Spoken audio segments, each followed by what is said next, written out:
Hey, welcome back to another edition of the Five Tool Podcast. I'm Dustin McComas, joined once again, as always, by Drew Bishop. Drew Bishop wearing proudly his Texas Rangers hat after his squad was victorious in Game 7 in Houston last night. They left no doubt. Adolis Garcia is now the most hated man in Houston, and the Rangers are on to the World Series. And we are proudly brought to you by HITFORTH, the high-tech development center that produces pound for pound the most powerful and complete hitters in the state, located here in Austin, Texas. And we are excited to be joined by the director of development at HITFORTH, Andrew Chappell. Andrew, first off, thanks for joining us. Secondly, quick take on the playoffs. Have you noticed anything? I know you got, when I was over at HITFORTH a few weeks ago, you guys got the games on the big screen back there. In the strength and conditioning area. What have you thought of the playoffs so far? Yeah, I mean, first off, thanks for having me. Excited to be here and talk some shop with you guys.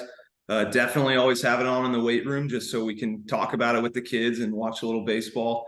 Off season gets a little laggy. We play some old games, but playoffs are pretty fun. Just been really high intensity and it's pretty fun. We got a lot of Astros Rangers fans, obviously, so it's been kind of intense with those guys working together when the games are on, but it's been really fun to watch. Yeah, Andrew, you being the director of performance at HITFORTH, let's first start with, you coming back to the Austin area. You're from this area. You've got some roots here. But prior to that, you mean working in the Colorado Rockies organization, working with the Los Angeles Angels organization on the strength and conditioning side. You were the AA South Strength Coach of the Year prior to joining HITFORTH. So take us through those few years and then the process of coming back to HITFORTH and kind of what drew you back to joining the team there. Sure, yeah. So grew up in Austin, like you said, went to Westwood High School and then played college baseball at Southwestern University up in Georgetown. Was pretty tough to do the baseball life and school life and try and balance all that. So I only lasted a year, did some assistant coaching up there. Went to ASMI with Dr. James Andrews and kind of worked in their biomechanics lab right after college. And that led me into grad school at Texas Tech, where I got to work with the baseball team. And then that led me into professional ball in 2013. Like you said, with the Rockies, 2 years in high A, Modesto, California. Basically went right there because I had a baseball background and could throw BP. You'll always have a job if you can do that. Yeah. That's it. If I was lefty, I might have gone higher. So, so then from there, I went 2015. I was AA with the Angels in Arkansas, the Arkansas Travelers, and then 16, 17, AAA with the Salt Lake Bees, AAA for the Angels. So came with some like big league spring training, big league September call up, basically with expanded rosters back then. So, through my time there, I got to meet a lot of cool people, work with the best of the best and kind of see what everybody does. Took about 3 years off to handle some family stuff. And then 2021, I went back and was in the first season with the Trash Pandas, which was the AA for the Angels. Nice. Yeah, so that was pretty cool. Got some good merch. Everybody wanted hats and shirts for that. Yeah. But that was really fun. And then kind of, I was married. So the pro ball life is tough, even on coaches, right? Like there's long bus rides. I'm gone from January to September. So was looking for an opportunity in Austin where I could still, use my knowledge, and had come across the HITFORTH Instagram page. And it was like literally 2 minutes away from my house. And so I kind of reached out and was like, I got to see what these guys are doing. They're tech centered. All of the stuff they were doing on the hitting side made sense from training standpoint. Mm-hmm. And so I was like, hopefully they want to add a strength component. And, within 24 hours of emailing them, I was over here meeting with Lowell and the guys and talking about how we could build strength into this place. And so that was December of 2021. And I've been here since. Nice. Yeah. Well, we talk about a lot about HITFORTH and, what makes HITFORTH different from some other stuff out there. And, in different phases of the game, I think a big part of development is understanding yourself and your body and what you do well and what you need to work on. And, we're big proponents of the specialization and the personalization that you guys do at HITFORTH. Having been in the college game and having a good strength coach when we were at Texas, that, understanding, that you can't have a cookie cutter approach to everyone. It's different from position to position. It's different from kid to kid within each position. Walk us through a little bit what a kid that comes into HITFORTH is going to experience on the strength side when you guys do an assessment, and then kind of how a program works for a kid that decides to take the next step with you guys. For sure. Yeah. So, I mean, day one, when they're coming in, they're doing the assessment. Even on the hitting side, if they just come to hit, they'll do an assessment with me where I take them through more or less like a mobility assessment. I would say a lot of the 12, 13 middle school age, like their mobility is not too bad. Most guys are kind of limited in the hips, but everything else, they're pretty good. So we'll just kind of look for any red flags there, about 15, 20 minutes of a movement screen. And then I'll take them into kind of my performance evaluation, which the base level is really just looking at their vertical jump. So getting some good like lower body power. We've got a jump mat in here that we throw on them. We've got some baseline numbers that we're looking for to kind of give feedback. And that's really like a pretty good measure of power, which incorporates strength. We normalize it to their weight and can really give them like feedback of where they stand, where they should be and where we're tracking.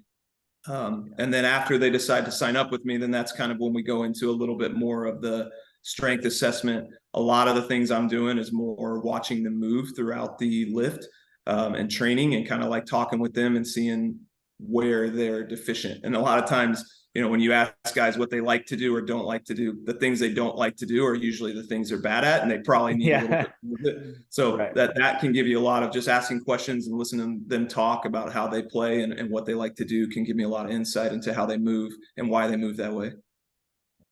Along those lines, I know something that you guys take a lot of pride in is not just, building strength. It's the component of pound for pound, stronger, more explosive athletes. Like, what does that mean to you when you guys talk about, hey, we want to develop guys that are pound for pound, the strongest hitters? Because to me, that's different than just going and throwing around big weights and doing bench and squat and everything like else.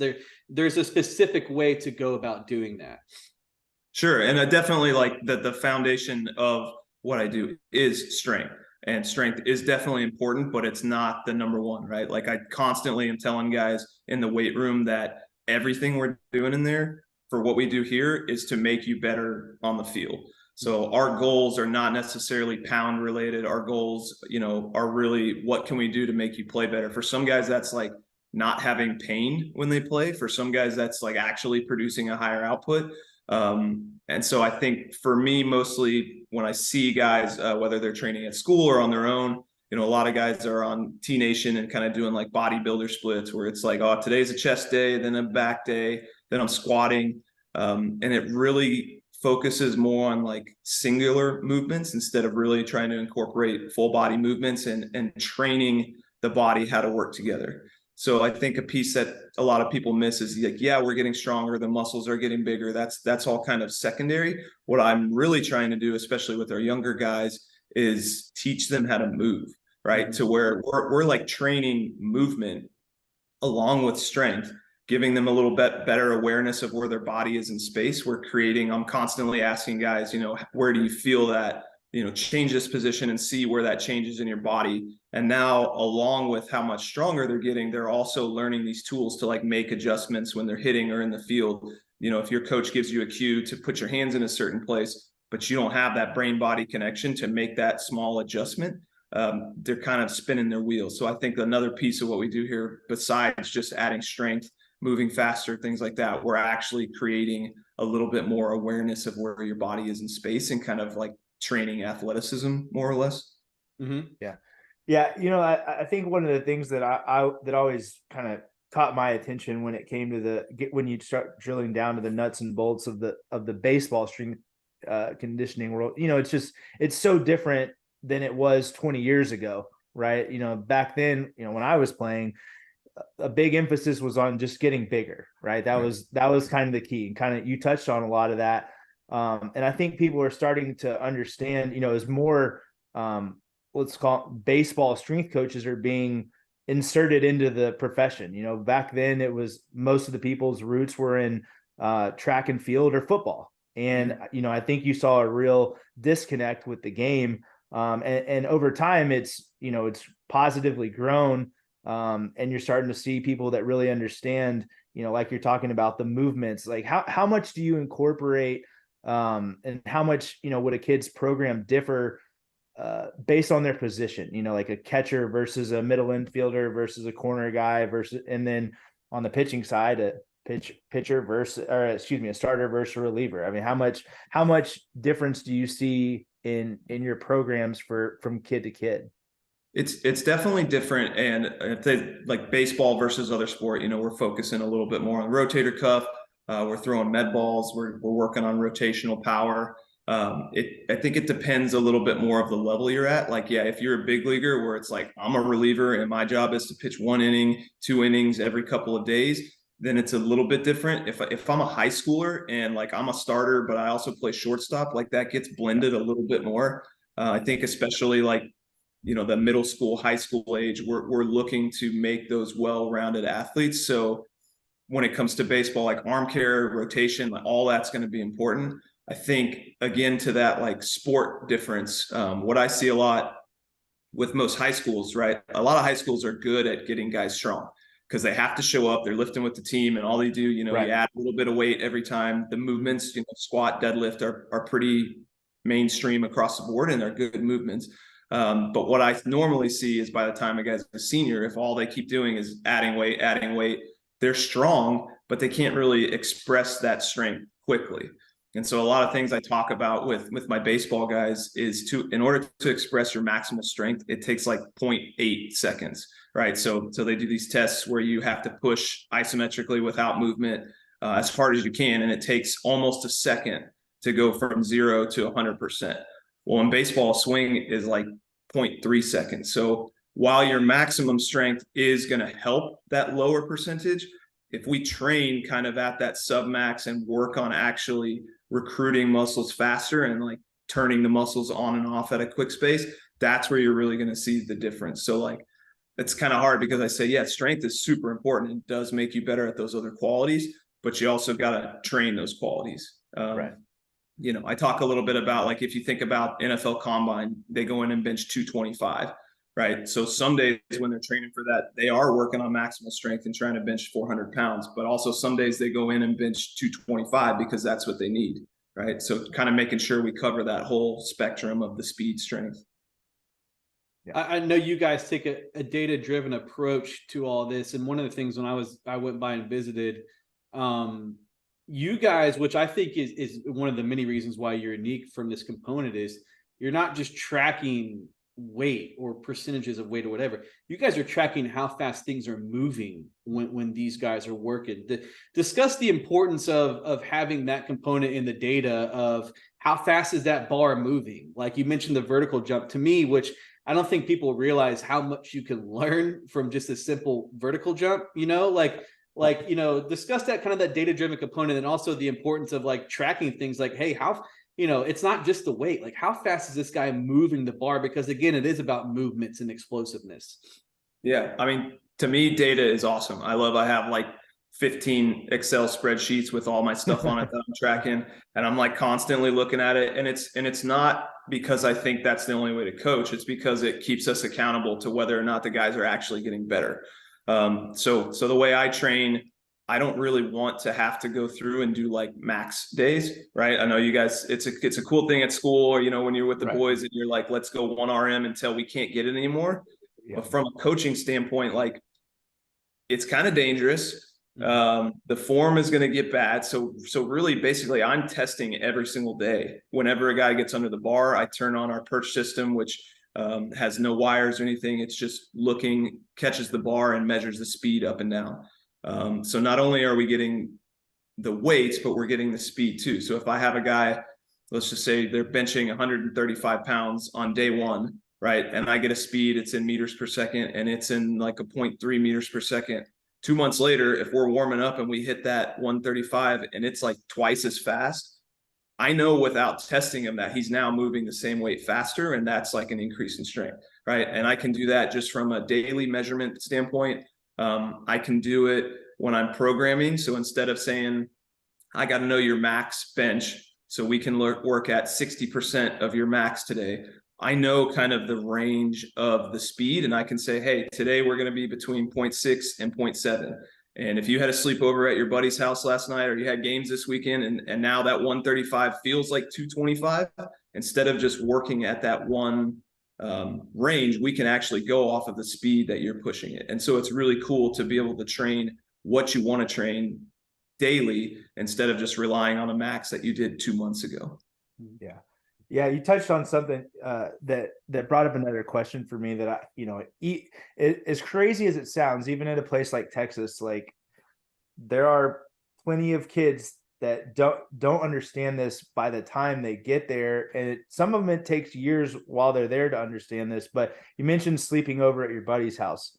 I think that a big component, like you talk about, everyone wants to see the obvious gains physically that guys go through when they get into a weight program. But talk a little bit about, and you saw it firsthand being in pro ball a lot too, and, probably separated a lot of guys that have really long careers because they understand this. And there's no need to get granular, but talk about, a basic importance of stuff like recovery as far as stretching, yoga, hydration, sleep. There's a lot of stuff that in our game that you can't control, but some of that stuff is stuff that you can control. And it's infuriating to watch kids that have so many gifts just ignore that part of it. They don't, I don't think that kids, especially in high school, I mean, a lot of them aren't, they're not presented with the information, or they're not taught or coached. But talk a little bit about the importance of that area and how it affects the development for kids at that age. Yeah. So, I mean, the studies are out there, right? When it comes to sleep, like there's huge performance drop-offs, especially when it comes to power. Whether it's like a 1 day not sleeping or multiple days, or even if it's, your routine to only get 5 hours of sleep on the weekend. But we talk about the granularity a little bit. I have, parents come ask me, what should our macros be, right? How much protein, how much fat should we be counting this? And like 95% of people, even at the big leagues, right? Like we're looking at the three main things of sleep, hydration, and nutrition. And like, we're trying to hit the big low hanging fruit, right? Like we don't have to be perfect in everything, but there are some easy ones we're trying to get. And that's like minimum 8 hours every night. When it comes to hydration, we used to say half of your body weight in ounces and in ounces of water. And that's outside of like sweating. So, if you're an average college guy, you're 200 pounds. So we need 100 ounces of water, just normal daily living, in order for everything to work right. Whether that's like synthesizing protein, everything works better when we're hydrated. You think of like beef jerky versus not, like which one's going to move faster. Right. You need it to be hydrated. And then the nutrition side, again, I'm not a nutritionist, so I don't get into the small details. But we're trying to get protein at every meal. We're trying to get, our body weight in ounces. So, again, 200 grams of protein, which is really, really hard spread out throughout the day. So you have to be intentional, right? Like if you're at your school lunch and as a high schooler and you're just eating a pizza, like it's okay every once in a while, but if that's your routine, you're not really getting a ton of nutrients from that. And so kind of like talking about these guys about, what they do away from me, because even, my ideal guy is coming in 3 times a week. Well, that's 3 hours a week. So everything you're doing away from me is probably a little bit more important. What we're doing here is very important, but those like habits that you're doing every single day are huge. So making sure that we at least get those low hanging fruit and make sure we're on the right track. Yeah, you're speaking to 2 fathers of 3-year-olds in like 1-year-old range. So we're the 8 sleep hours and the eating, like we're not doing what we should be doing to get those gains in the weight room right now. But you mentioned, one of my favorite words, and one of the things I think distinguishes y'all from different development places, or however you want to phrase them, is the word accountable, because you guys are tracking about everything you can track, but you're arming these guys with constant feedback, whether it's the video component, whether it's this data point or this strength measurement or this vertical thing, or how fast you're moving, or whatever it is. What does that look like? Let's say, a guy comes in and he goes through an assessment and he decides to join the program. What kind of feedback is he getting, not just during a workout, but afterward? Because I think, one of the most fascinating things y'all do is that you arm these guys with that feedback in all sorts of ways, but you also arm them with the programs. Like you said, you might only see these guys 3 hours a week. You guys arm these guys with the programs to, hey, here it is for you. If you want to continue to getting after it, we've laid it all out there for you to go look in there and try to tackle it. Yeah, I mean, I try and be basically like an unlimited resource for these guys, whether it's, texting questions, something came up. I feel like basically my job is to teach them some lifelong skills, whether it ends with your senior year in high school, or you play college ball, or you're lucky enough to go play professional ball. You're going to come across a lot of coaches. You're going to have some good ones, but like at the end of the day, you're going to have to be your own coach. So I'm able to give as much information as they want, and I'm trying to like arm them with the things that they need. Constantly just trying to introduce new routines, whether it's like a pregame stretching routine, pregame activation, anything like that I feel like is going to make them a better player and kind of empower them to do things on their own. So far, like one of my favorite anecdotes over the last couple of years is I had a 7th grader who was new to lifting, and he had been with me for 3 or 4 months. He was still lifting at school. And so they had a deadlift day in class, and nobody else knew how to do it. And, it's a 40-person class. So the teacher wasn't fully engaged necessarily, but he taught his classmates how to do a deadlift based on what we taught. So that was just a really cool, probably like the coolest moment outside of all the PRs and, the big lifts, was that gave this guy the knowledge and the confidence to teach other people. And to me, that was just really, really cool. Yeah. Probably teach me. I could probably use the help. No, you would just get hurt. Probably. Yeah. So I always thought, and this might be helpful for some of the guys that you work with, but one of the biggest adjustments I think for a lot of kids moving from high school to college when it comes to strength and conditioning is a lot of them aren't used to lifting in season. And I think, you always get some funny looks when you say, well, all right, let's just think about this. When do you think pro guys in pro ball lift? When they play every single day. So at some point you're going to be lifting in season. And you could always tell a noticeable difference from the kids that had done that and had sort of a routine from that. But then we got a lot of kids that would show up that had never even thought about lifting in season, because they just assume that you stay on a similar program, you're lifting heavy, so you don't want to be tired, or all that kind of stuff. Talk about a little bit about the importance of in-season training, and explain, some ways that you can accomplish a lot of the stuff so you don't lose everything that you've built in the off season. Yeah. I mean, for me, in-season training, especially when we're talking youth, their in-season is all the time of the year now, right? It's not they're only playing 3 months and you could just take that off and not be too bad. Most of my experience, 6 years in minor league baseball, is in season, right? So guys are lifting every day, and it's a tough thing to balance. And every single day we got something, and a guy finally gets an off day, and you kind of have to judge okay, should we get after lifting, or should we give him a day off, right? And that's kind of where the coaching side of it comes in. For a high schooler, college guys, right? The schedule's a little bit more spread out, predetermined, so you can have a pretty aggressive program and still be okay. For the most part, I see like middle school, high school, they're nervous about being sore, right? They don't want to go out and be sore. But if you're sticking on a fairly consistent program, the soreness kind of goes away, right? Most of our soreness comes with new things, whether that's, changing the volume, changing the set and rep, doing fully new exercises. So if your body's used to that stimulus, it's really not a huge taxing thing on it.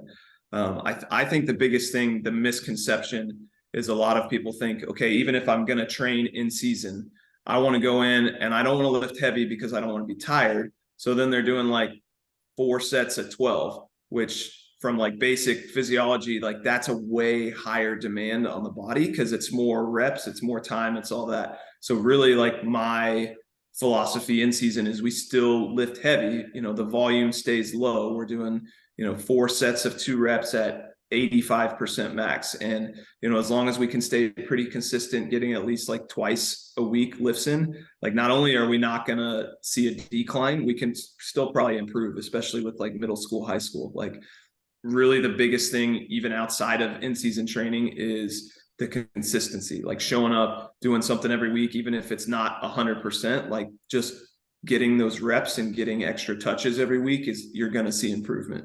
So yeah, just being consistent with that. And that's kind of what I talk about. For most guys, you know, when should they start lifting? If it's in middle school, you know, I tell people you're going to do it in high school, right? So if you want to play high school ball, you got to start. And it's the same thing. You know, you may not want to train in season because you're not sure of it, but if you want to keep playing at higher levels, like you're going to do it eventually. So you might as well kind of like prep your body and get ready to do it because it's going to happen.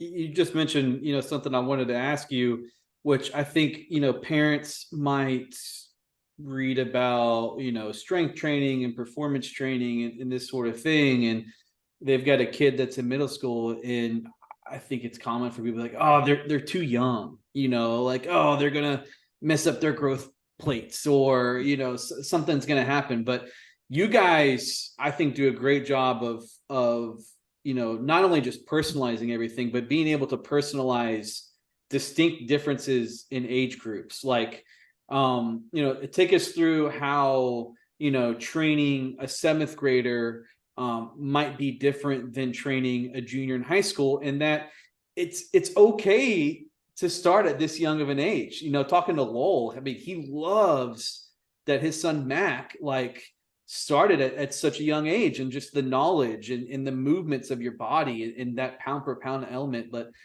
you know, just maybe take us through, like, A, it's okay to start training that young of an age, and B, like, how you guys are able to specialize those programs for a wide gap in ages. Yeah. So kind of the first part about like it being okay to train at a young age. Basically, where people our age, the knowledge of it said when we were growing up that you shouldn't start lifting because, you know, like you said, you're going to get injured, your growth plates. There's definitely a risk to lifting at all ages, right? It's not a zero risk. And that's why you want to make sure that the things you're doing kind of match up with your goals. So if you're a younger kid lifting, for me, it takes a little while until we're actually loading the movement, right? I want it to look good. You can get a lot of work done putting a 10, 11-year-old and having them do body weight lunges, split squats, like single leg strength. They're not comfortable on it. You don't need extra weight, right? So kind of making sure those movements are down pat. I talk about it, pretty common to like call somebody country strong, right? So if you grew up on a farm, probably since the age you were like 5, you're carrying pails of milk, you know, you're active, you're picking up bales of hay. And so just because that external load is made of iron and not like hay doesn't make it inherently more risky, right? Like, yeah, you can do the wrong stuff, but in general, adding load is not that dangerous. Pretty much everything you're doing, playing baseball at 9 years old, 10 years old, is a higher risk injury than anything you could do in the weight room under like reasonable circumstances. So like sprinting is one of the highest loads you can put on the body. Throwing is crazy. Everybody knows that, right? So the idea that just because you're holding a 10-pound weight instead of sprinting is more dangerous is like a little bit outdated. You can still do things wrong. So here at HITFORTH, because of our environment, we really start at like 10 or 11. Just because the younger you are, you probably shouldn't be like in a stationary stance doing, you know, squats. Their training should look different, right? They should be running, jumping, rolling, doing things a little bit more active. So that's why we start at like 10 or 11, you know, around 6th, 7th grade. And go up from there. And so the difference is, again, I think that's the next piece we were talking about, like a beginner versus, you know, a high schooler.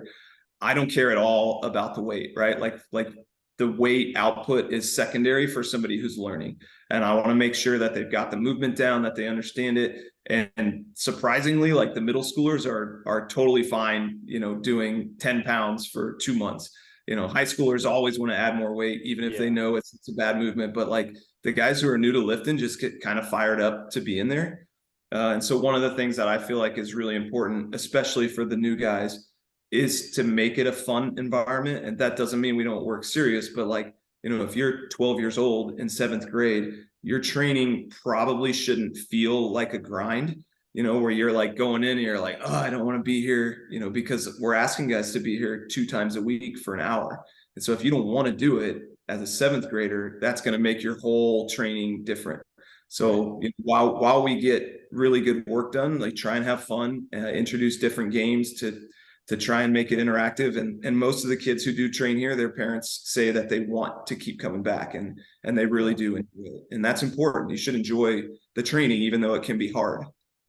Yeah. One of the things that I think we come across quite a bit, and a big reason why we do this podcast and enjoy having guests like you on, is we deal with a lot of misinformation, right? There's a lot of bad information out there when it comes to youth baseball or baseball in general. And I know that that's very commonplace in the strength world too. There's a lot of gimmicky products out there, or shortcuts, or, fad programs that, haven't actually been tested to see if they're safe long-term.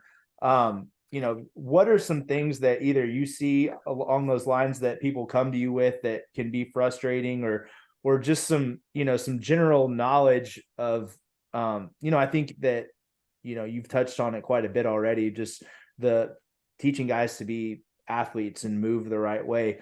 What are some just kind of basic tenets of what you do or what you see out there that you think are helpful for parents or kids that are listening to think about or know or understand? Yeah, I mean, I think that's kind of one of the things that I hang my hat on, is like the basics work, especially at younger age, right? Like I think, whether it's talking about training baseball players or like how to lose weight as an adult, right? Like everybody wants there to be some crazy secret, something that only an expert would know. But the reality is, like, if you do a lot of the little things right, showing up and kind of getting strong at basic movements, like you're going to see a lot of gain. And yeah, the higher you go, the more complicated it gets and the more variables it is. But really just like keeping it simple, doing some basic movements and like slowly progressing weight, especially as you're starting off, like that's huge. Make sure the movement looks good. And I think that's the hard part for me, is that I want, the young people, I think they can show a lot of gains, but they gotta be moving right. So yeah, maybe like an 11-year-old doesn't necessarily need a one-on-one coach to show strength gains, but if you're just training on your own or with a parent who doesn't fully know what a squat should look like or what a deadlift should look like, and now you're kind of building strength on that, and then you're a freshman in high school and now you want to start training with a coach, we might have to go undo some of the things that we did just because you didn't fully know what you were trying to coach. So I think getting the basics of the movement down early is like really important, not super complicated, but it should look right if you're going to train. So making sure that you have like a decent understanding of, a squat, a hinge, a deadlift, and kind of introducing those patterns to the kids is like super important. And then trying to be consistent. I also would say, like, just a general guideline, I think parents sometimes, when they're the ones training their kids, that's a hard thing, especially on the hitting side. We get a lot of parents around, the middle school age where it's like, I can't be their coach anymore because, we butt heads and the communication's hard. And it's the same thing on a strength side, right? Like we want to make sure we create this environment where they're open to listening and taking feedback. Even if we're saying similar information, the source of the information can be pretty important when it comes to that, like parent-kid relationship, coach-kid relationship. That's all really important. Yeah. And along that note, one of the things that I really like is, just when you guys were showing me the programs for the players away from the facility, like there are constant video examples. Like, if you're something like, hey man, coach was talking about this and I kind of forget how to do it. Like you guys arm these guys with the opportunity to log on and say, hey man, you need a video example, here it is. If you need a guideline, here it is, which I think is one of the reasons that separates you guys. So we get into the cage now. What are you looking for as a director of performance that, along with your data on the performance and the strength side, kind of lets you know, hey man, we're making some progress here. Like he's my guy is actually going and taking some of the components we're working from on the performance side and it's starting to translate to where everybody wants to see the most gains, which, you know, for y'all is on the hitting side in the batter's box. What are maybe some things you're kind of looking for that let you know that, okay, yeah, we're making some progress here. And we're training these guys to be the, you know, pound for pound, you know, strongest hitters, and creating that explosiveness and that exit velocity and those types of things. So for sure, I lean heavily on the hitting guys here, right? Like they know the swing so much more than me, and they can kind of pinpoint those things. But really, like, I listen for how they interact with the coach, right? So I'm listening to how they're feeling their body, kind of like what I mentioned earlier, right? You know, if we're talking to try and coil and hinge into your hip a little bit, and they had no idea, but now they kind of understand because we just did that movement 30 minutes ago, and now they can kind of replicate that feeling, or they've been exposed to some different movements in that plane where they understand it a little bit more. I think too, one of the biggest things I see from guys who train to don't train at the specific age is when they go from that drop 5 to the drop 3. Like, that's a big change for a lot of people, even outside of swinging the bat, like going to 90-foot, like full field bases where you start to feel like you're running in quicksand because you got to go that. Like, those are the biggest things where I see guys that have been training that they're able to kind of increase that power output, whether it's swinging a bat or running, that they don't get bogged down quite as much. You know, like I said, we have the data that tracks what happens when people make those switches, and most people are going to see a pretty big decrease. The guys who have been training and have like a pretty good strength, they're going to recover a little bit quicker, right? Like, no matter what, you're going to see the drop-offs, but they're going to all of a sudden jump back up. And we've got, you know, plenty of guys who have made that switch, who have trained, and it hasn't been a big deal. And a lot of guys who haven't been training, and it's a little bit harder to kind of get over that plateau. It takes a little bit longer to feel good swinging that bat.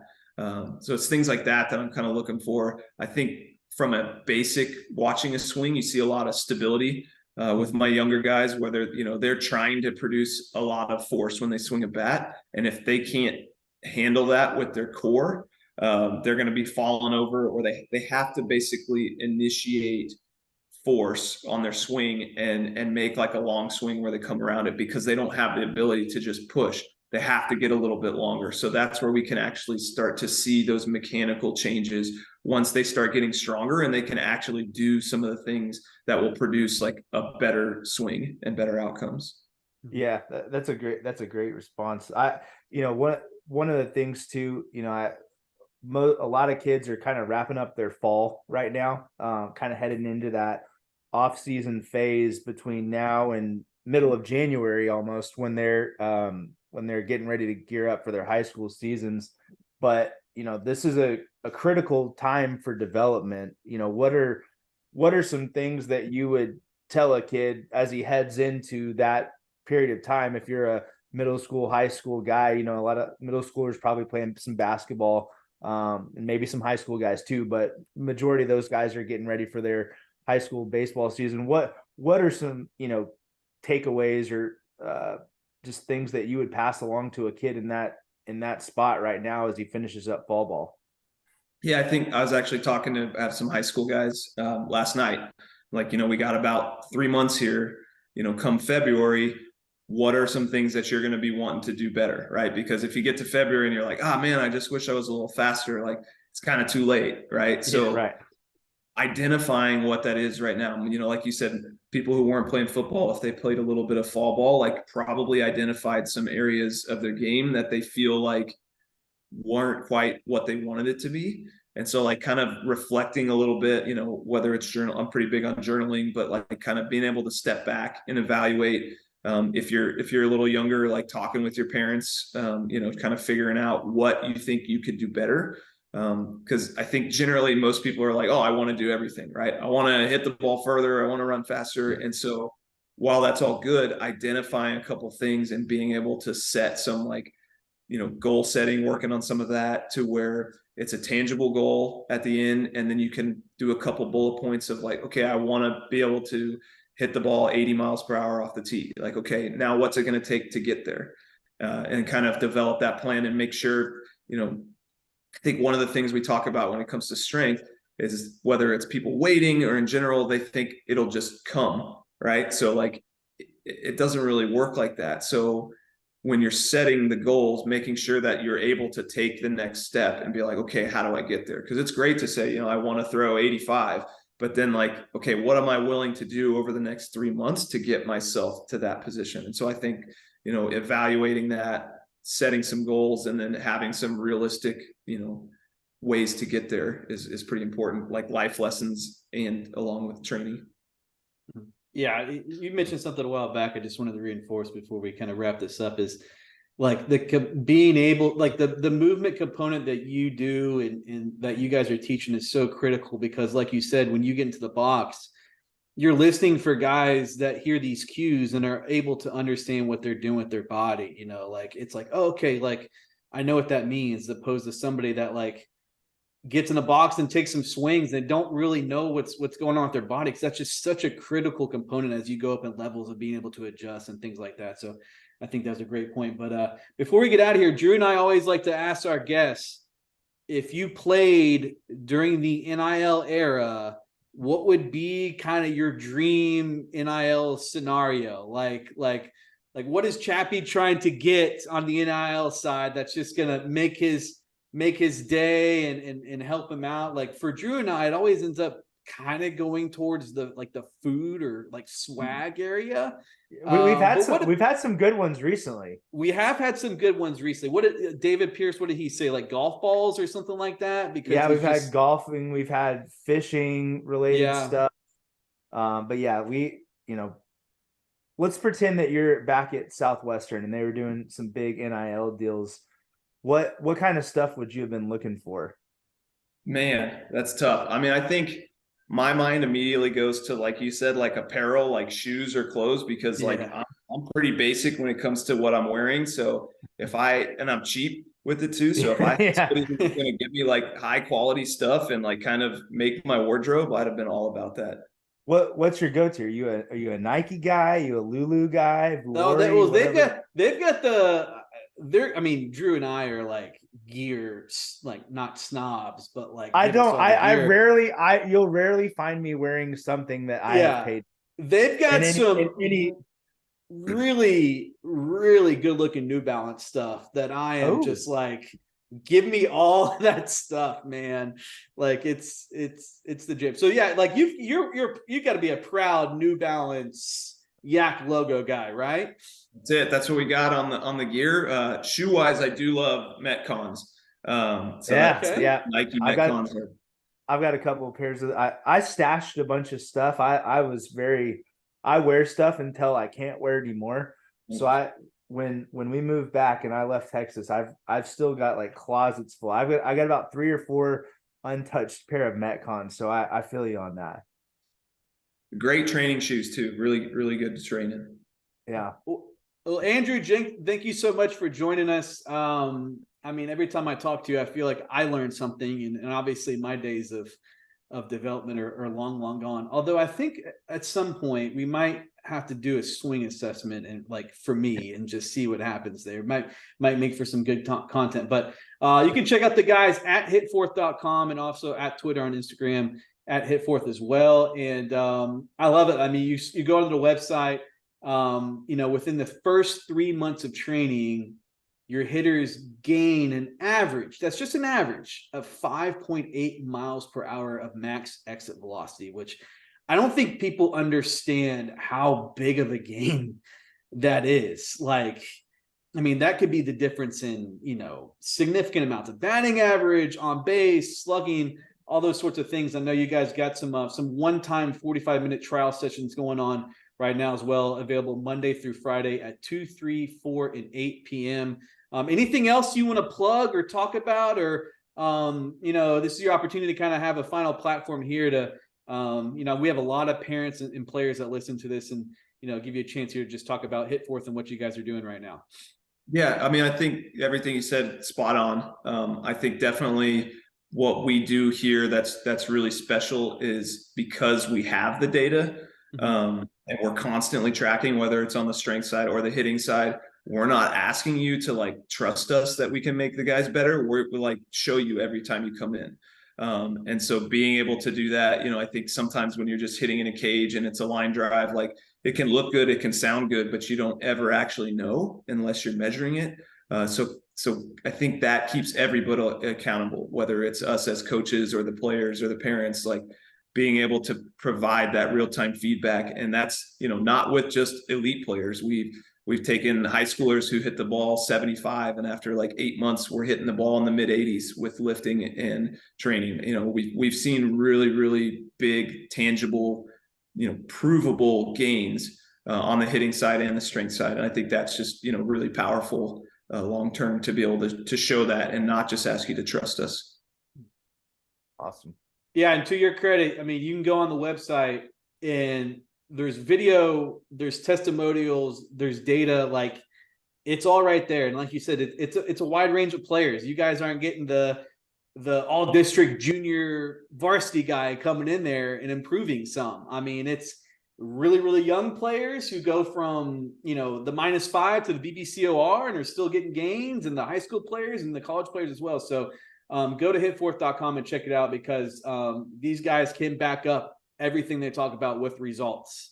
So Andrew, thanks again so much for joining us, and hope you have a great week, and I hope to pop by there again soon. And till we see you next time, good luck and best of luck with HITFORTH. All right. Thank you guys very much. It's great talking. Yeah, you bet. We'll see you.